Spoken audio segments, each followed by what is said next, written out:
Hello young doctors, in this video we shall be discussing about the purification of colloidal solution.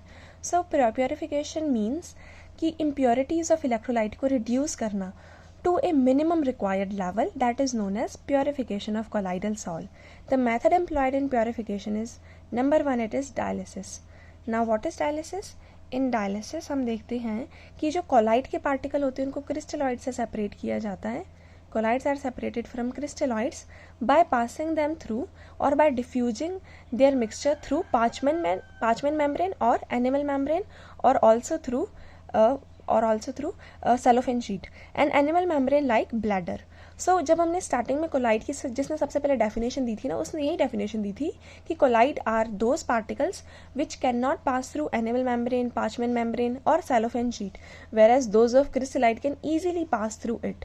So dialysis में हमें पता है कि parchment membrane ने cellophane sheet लेनी है, तो पहले पार्चमेंट मेम्ब्रेन सेलोफेन शीट को हम ऐसे बैग बना लेते हैं और फिर इस बैग के ऊपर हम टाई कर देते हैं फनल से ऊपर कोलाइडल सॉल्ट डालना है. दैट इज़ वाई ये बैग बना लिया, इसको यहाँ पे सील कर देते हैं. ठीक है, इस तरीके से. नाउ अब इसको टाई कर दिया यहाँ पे, यहाँ से ऊपर से हमने क्या डालना है इसमें, इम्प्योर सॉल, विच इज़ जहाँ पे हमें कोलाइड और क्रिस्टलॉइड दोनों के दोनों जिसमें. उसके बाद इम्प्योर सॉल को बैग में डाल के सस्पेंड कर देना है डिस्टिल वाटर में.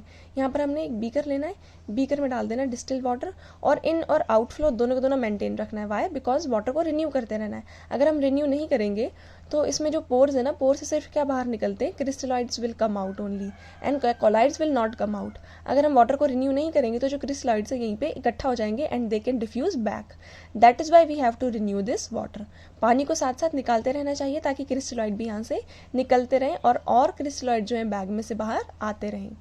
सो दैट इज़ वाई अब यहाँ पे जो है ये जो प्रोसेस है ये काफ़ी स्लो है. इस प्रोसेस को फास्ट करने के लिए हम यहाँ पे इलेक्ट्रिसिटी अप्लाई करते हैं. नेगेटिव और पॉजिटिव टर्मिनल यहाँ पे लगा दिया और यहाँ पे इलेक्ट्रिसिटी की प्रेजेंस में जो रिएक्शन है ये फास्ट हो जाती है. देन इसे कहते हैं इलेक्ट्रोडायलिसिस. पहले simply it is known as dialysis, whereas in presence of electricity the reaction is quickened और reaction is fasten. Then this reaction is known as electrodialysis. Electric field is employed. ये जो dialysis है इसकी major application है in purification of blood. जब kidney अच्छे से function नहीं कर पाती तो आर्टिफिशियल किडनी लगाते हैं. उसमें आर्टिफिशियल किडनी के फंक्शनिंग में dialysis as an important role to play. यहाँ पे जैसे हमने ये रख दिया, यहाँ से आ रहा है ब्लड लेंगे फ्रॉम आर्टरी, बिकॉज आर्टरी से ब्लड कहाँ पे आता है, किडनी में, but kidney is not functioning very well, so that is why blood from artery is drawn here. और यहाँ से हम ब्लड जो प्योरीफाई होता है उसको डाल देते हैं कहाँ पे, वेन में. यही काम होता है हार्ट का भी, आर्टरी से ब्लड लेना एंड वेन में डाल देना. नाउ अब यहाँ पे हम बाहर क्या लेते हैं, वॉशिंग सोल्यूशन. यहाँ पे बाहर ले लिया washing solution. Now from this यहाँ पे क्या होगा, सेलोफेन शीट ले ली या एनिमल मेम्ब्रेन ले लिया, ठीक है, या फिर पार्चमेंट मेम्ब्रेन ले लिया. सो यहाँ से जो होगा कोलाइड मतलब हीमोग्लोबिन, वो पास नहीं करेगा, लेकिन जो क्रिस्टलॉइड्स हैं यहाँ पे क्रिस्टलॉइड जैसे कि कौन कौन से हो गए, इसेंशियल आयंस हो गए, एक्सेस आयंस हो गए, वेस्ट प्रोडक्ट्स हो गए, वो सारे के सारे जो है यहाँ से बाहर चले जाएंगे. लेकिन जो इसेंशियल आयन है वो नहीं निकलेंगे और हीमोग्लोबिन भी नहीं निकलेगा. इसेंशियल आयन इनफैक्ट जो है इसके अंदर ड्रॉ हो सकता है और यहाँ से हीमोग्लोबिन बाहर नहीं निकलेगा. हीमोग्लोबिन वगैरह के साथ जो है ब्लड वापस कहाँ चला जाएगा, वेन में. सो स्मॉल पार्टिकल्स हो गए, एक्सेस आयंस हो गए, वेस्ट प्रोडक्ट्स हो गए, ये सब पास कर जाते हैं, लेकिन जो कोलाइडल साइज के पार्टिकल्स है हीमोग्लोबिन, वो इसमें से पास नहीं करते. सो this is the purification of blood by dialysis. Second method which is employed is ultrafiltration. So ultrafiltration के लिए यहाँ पे क्या होता है कि ट्रू सोल्यूशन से इसको सेपरेट करना है. True solution plus colloid will be present. Now अगर हम नॉर्मल फिल्टर पेपर लेंगे तो जो उसके पोर्स होते हैं वो कोलाइड साइज के ही होते हैं, तो उसमें से दोनों के दोनों पास कर जाते हैं, ट्रू सॉल के पार्टिकल्स भी एज वेल एज कोलाइड के पार्टिकल्स भी. That means normal filter paper हम नहीं ले सकते.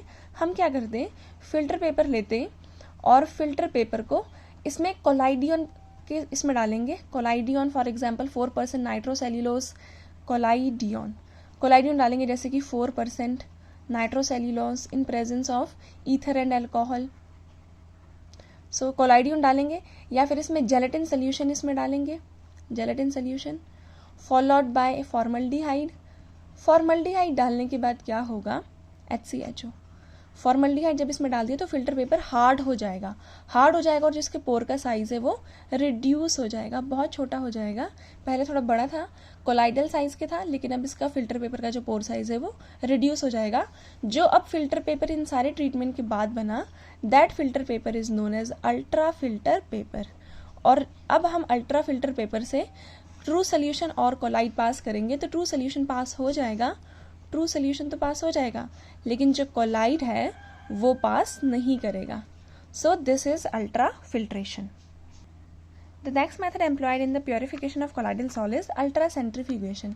यहाँ पे हम क्या करते हैं, इम्प्योर सॉल को ट्यूब में लेंगे और उसको अल्ट्रा सेंट्रीफ्यूज मशीन में डाल देंगे which rotates at a very high speed.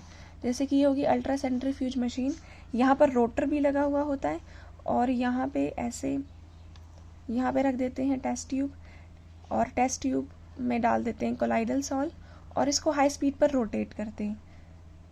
Eight a very high speed this is rotated. अब ये रोटेट कैसे करेगा, इसके नीचे मोटर लगाया हुआ होता है, दैट इज़ वाई ये रोटेट करता है। मोटर लगाया होता है दैट इज़ वाई रोटेट करता है, और जिसमें इसको डाला है that is known as rotor. ये जो है नीचे rotate, this is what, this is rotor. ये पूरा रोटेट करता है, जैसे ऐसे लिखा है मैंने anti clockwise, this will rotate in this direction.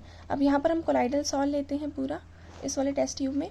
So what happens, colloidal के जो पार्टिकल्स होते हैं वो नीचे सेटल कर जाते हैं, वेयरएज जो क्रिस्टलॉइड के पार्टिकल्स होते हैं वो सोल्यूशन में ही रहते हैं।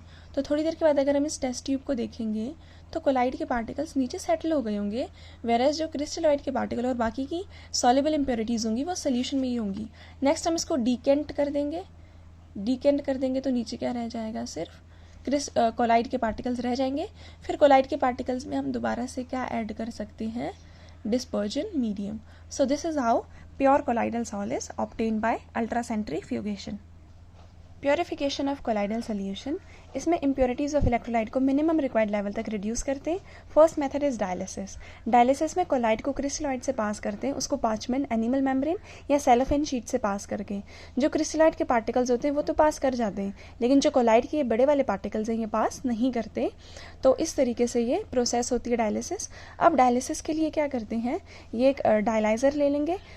ये प्रोसेस बहुत स्लो है इसलिए हम यहाँ से इलेक्ट्रिसिटी पास करते हैं, तो तब इसे कहते हैं इलेक्ट्रो डायलिसिस। इसको फास्ट करने के लिए इसमें इलेक्ट्रिसिटी पास करते हैं। नाउ व्हाट हैपन्स, यहाँ पे हमने वाटर को रिन्यू करते रहना पड़ता है बिकॉज वाटर में क्रिस्टलॉइड्स आ गए हैं और क्रिस्टलॉइड वापस से डिफ्यूज़ कर सकते हैं, that is why we have to renew this water. Dialysis का application is in purification of blood by dialysis.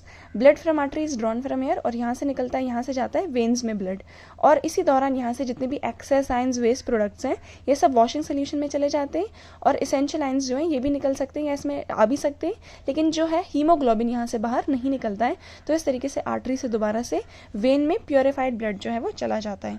Next method is ultra filtration.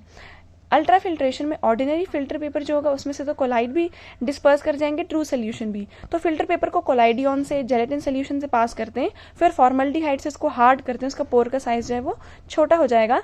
अब इसमें से सिर्फ क्या पास कर सकते हैं, ट्रू सॉल, तो कोलाइड जो है वहीं पे रहेंगे। तो filtration using ultra filter is known as ultra filtration. Ultra centrifugation, impure sol को जो है पहले ट्यूब में लेंगे, फिर इसको अल्ट्रा सेंट्रीफ्यूज मशीन में डाल देंगे। यहाँ पे ये जो मशीन है ट्यूब को बहुत हाई स्पीड में रोटेट करेगी और उसकी वजह से कोलाइडल पार्टिकल जो है सेटल कर जाएंगे, वेयरएज क्रिस्टलॉइड और बाकी की जो सॉल्युबल इम्प्योरिटीज़ है वो सोल्यूशन में ही रहेंगी। सोल्यूशन को बाद में डीकेंट कर देंगे और कोलाइड को दोबारा से डिस्पर्जन मीडियम में मिक्स कर देंगे, then true sol is obtained. This method is known as ultra centrifugation.